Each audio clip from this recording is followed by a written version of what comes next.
I have to say, it feels obviously like a no-brainer to do a series about Agatha. She's amazing. Kathryn Hahn is amazing. But was there something you set out to do that you really wanted to find in this series? That's such a nice question, because I agree with you. It's like so self-evident. Obviously, a show about her is worth watching, worth making, and worth watching.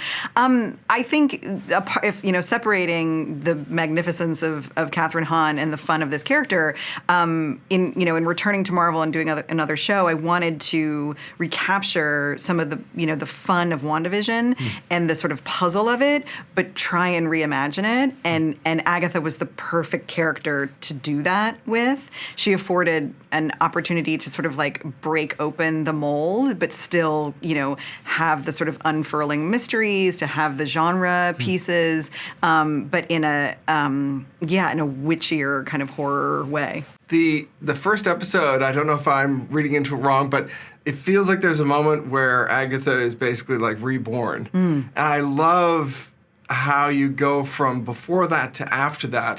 I'm curious, when you are getting the chance to kind of rebirth her to some degree in this show, were the things that you talked with Kathryn about that you were like, trying to aim for together?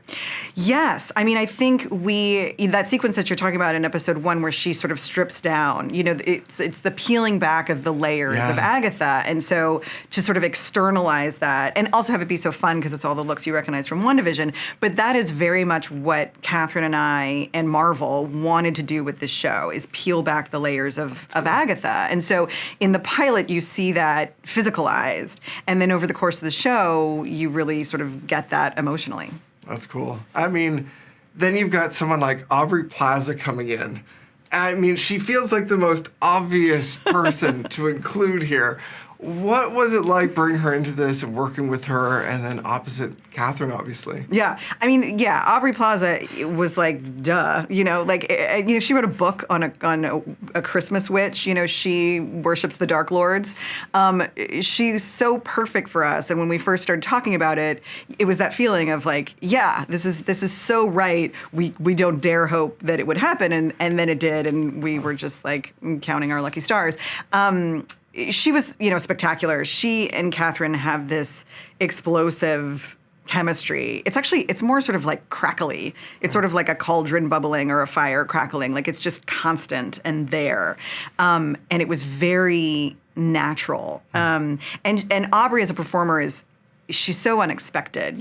She brings chaos in a really intelligent way. And so as a director, it was a real privilege to work with her and to sort of see her find new things every take.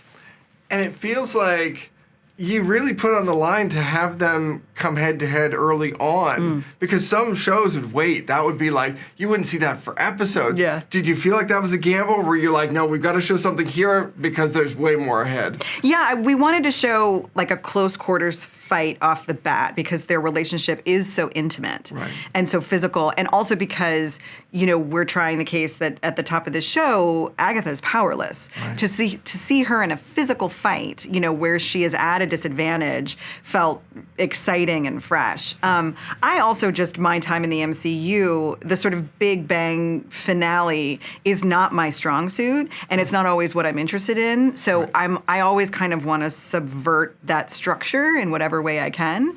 That's not to say that we don't have Big Bang Boom in this show, but yeah, we wanted to start with that sort of nail scratchy, hair pulley fight and really feel them in a tight space together.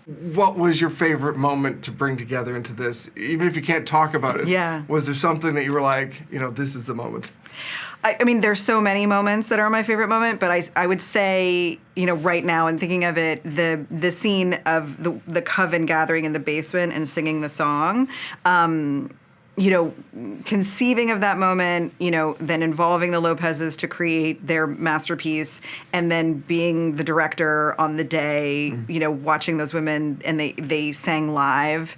And, we say that, like, we nearly blew the roof off of the soundstage. It was so powerful, and I will always hold that day in my heart. It gave me chills.